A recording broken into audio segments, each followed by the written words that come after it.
Welcome back to the BevNet live stream. I'm Mike Schneider, and I'm here with Max Bauman and BJ Baby Jesus McCaslin. Yes, sir. The founders of Bear Squeeze and the winners of New Beverage Showdown 14. Gents, just start by telling us how it feels. It's amazing. I mean, we got a beautiful trophy here. We got a $5,000 check behind us. It's practically the Stanley Cup. This might actually, this thing right here might actually cover BJ's bar tab tonight. Oh my goodness. So that's a great question. So you've got this cash injection now. What are you going to do with it?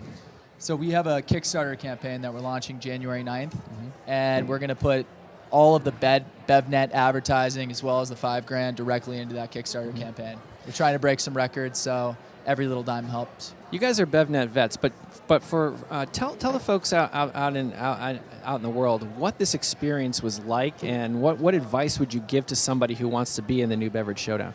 I'm going to pass that one to BJ because he's a two-time winner. 2 times, 2 cups. I mean, it's great to come here.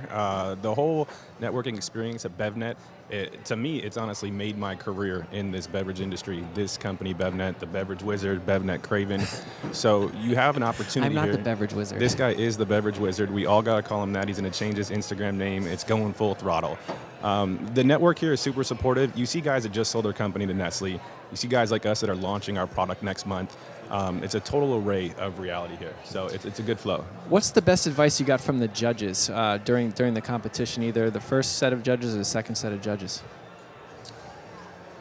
Well, one guy said it tasted like peanut butter, so I thought of a possible label change. No, I would say the biggest thing and the biggest advice for all entrepreneurs out there is really make for sure you have your numbers down in terms of the size of market you're going into, how much velocity you're driving, and then what your plan of attack is. So have that combination of the vision and the passion with the actual data to prove that what you're doing has credibility behind it. And it's nice to see them co-sign too. A lot of the product aspects that we really put a lot of time into, as well as this foundation that Max has created in the e-commerce space, from scratch. You could see they co-signed on it, and that was huge for us. A lot of drinking from the fire hose at BevNet Live.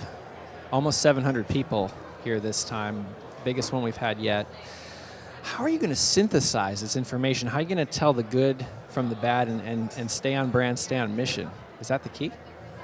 Yeah, I think just like Chris from Chameleon said, it's all about integrity and being true to who you are and your brand story. And for us at Bear Squeeze, our biggest mission is to help people become their best selves. And we do that through the highest quality nutrition on the planet. So we're not gonna go back and start dumbing down the formula to drive higher margins. We're gonna stick with a high quality product and deliver that January 9th during our Kickstarter. And we got to evolve too. We have to stay nimble, and that's important for us as a company to continue to see what the marketplace is telling us and evolve with that. It's really important to pick a great co-founder. How'd you guys meet and why each other? Why are you the guys? This guy's my inspiration. Why are you the guys to do Bear Squeeze? You got to tell them the story. So I saw Max floating in a pool in El Dorado, Cabo San Lucas. And you jumped in and saved him, or you walked on water to save him? Los Angeles Weekly. He's just there, and I'm like, man, this guy's crushing. College kid, great looking. I was like, I'm gonna do this. So I went to a store, bought all these chill ingredients. I fell asleep. I met a kid on Craigslist, and so we started a coffee company that Max inspired us to do. And I mean, this guy is the most genuine, the most honest. He gives everything to everybody. I mean, he takes 20, 30 people on trips. It's just unbelievable. And so when he asked me to be a part of this, I mean, I jumped in right away. And I really feel like his vision enables me to work harder. He's always pushing me, so that's what you really need to have a partner. Now, this is a hard question. This isn't your only venture right now. How do you stay focused and how do you stay motivated? Well, that's the thing. He's a multi-dimensional guy as well. We allocate time to it. We have to continue to allocate more time. So that's open communication, understanding what each other's needs are at certain points in times, as well as understanding the opportunity we have now with this catalyst, with what we're doing with Kickstarter. You got to stay focused. You got to charge hard. And you got to. There's a great line. It says, entrepreneurs give up a 40-hour work week for an 80. And I feel like that, you can ask my girlfriend, that's very, very true with my life. So, yeah, well, talk to me about the competition. I think this was I was nervous. Yeah, Talk about your competitors. What were you nervous about? I mean, there's just so many different aspects that they were coming to the industry with. Some were in the liquor space, some were, straight tea that were great for you, and then we have a meal replacement. How are the judges going to take to that? What do they see our space as? Is it right? a Is niche? it food? Is it a beverage? Exactly. Are they confused as to what it is because it was a powder? Do we know what we're doing? So all those things kind of came into play. Powder wizard. No, beverage wizard right here. Just to go back onto what BJ said, we literally brought the prototypes. So you probably noticed there was no nutrition facts on the side of the label. I noticed. Yeah, so that was one of the biggest things that we were a little bit nervous about is like, hey, we're not going to miss this opportunity to come to BevNet and present right before our Kickstarter. But at the same time, we know that we're not going to have as much time to have a polished look as some of our competitors. So we thought that might, bite us in the ass at the end, but hopefully it could have. And it was the case for some other products that where they got dinged for that. And yours had you had done a good job on stage of communicating where it was, and everybody knew that was the product, so it wasn't confusing. And we've been ready to launch. Max has articulated a launch point for us to be really emphatic, and that's really what we've been waiting for. So everything we've been doing is calculated, and we've evolved this project for almost 2 years now. So we've been working on this for a very long time. Thinking about the next class of new Beverage Showdown contestants, what's something that no one told you that you'd want to hear before going into this? I'll let BJ take that one. I mean, the 5 minutes is short. Definitely put a killer video out there. Get to know the judges, get to know who you're talking to, know your consumers out there in the space, and know what you're entering into. Don't try to sell a cold soda to an Eskimo. Figure out who you're going to try to sell your market to. Know what you're doing going into this. And I thought, since we hadn't launched yet, it was going to be an issue. But, we know those folks up there at the panel. They know what we're capable of, and they know that the product they put in their mouth and the team behind it is massive. What does launch look like for Bear Squeeze? What's coming? So what we've done is actually the last part of what BJ just said is we've assembled a team of brilliant people that actually believe enough to invest in the product. One of them, Jake from Movement Watches.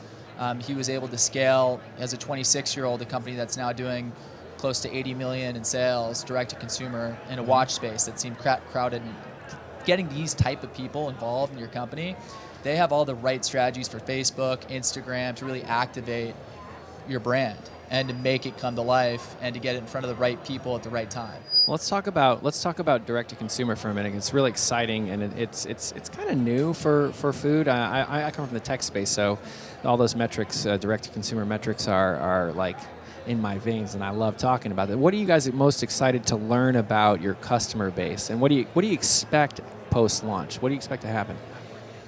I expect, and we're already starting to see it, we're doing Facebook lead ads right now just to get email signups so that we'll have enough emails that when it's launch day, we'll get a big first number. And originally I was saying like, okay, 25 to 35-year-old guys would be really into it, but our second lowest cost per lead is actually female coders that are 35 to 44. I like that. So you can start to use Look out, data. Soylent. Yeah.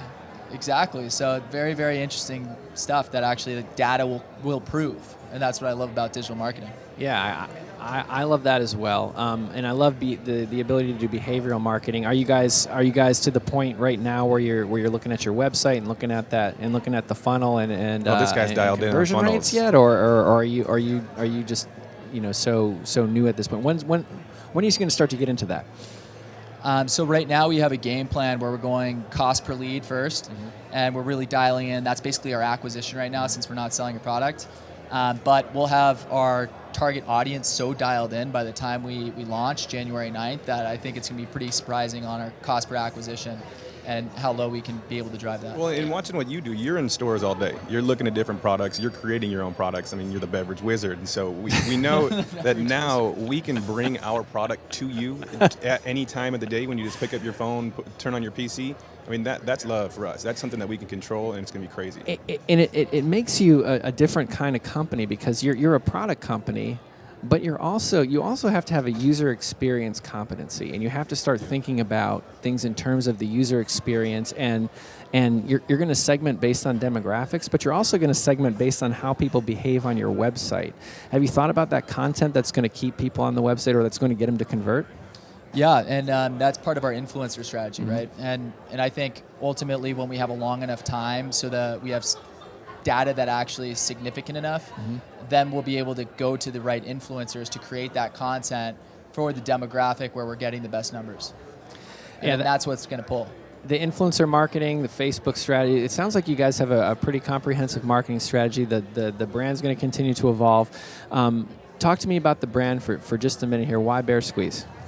So, the brand name, or in terms of, so the bear is the ultimate symbol of strength and fearlessness, and that was one of the things that I think all people want more of, right? They want more strength, more fearlessness, and we deliver that through nutrition. Any parting thoughts for the BevNet land out there, for BevNet Live? You're really good at your job. You're good at this. Yeah, this guy's a pro. Yeah. Thanks, NBC you guys. Up next. Guys, thank you so much for saying nice things, but also thank you so much for being part of the new Beverage Showdown. I mean, we couldn't do this stuff with you and your competitors. Thanks also to our sponsors, AFS and Sovereign Flavors and Ingredion. And of course, we can't wait to see you at BevNet Live 2018, June 12th and 13th in New York City. And I am the CMO, so super early reg already available, BevNET.com. Thanks so much, and we'll see you in the summer. Thanks, guys. Thanks, guys. Adios.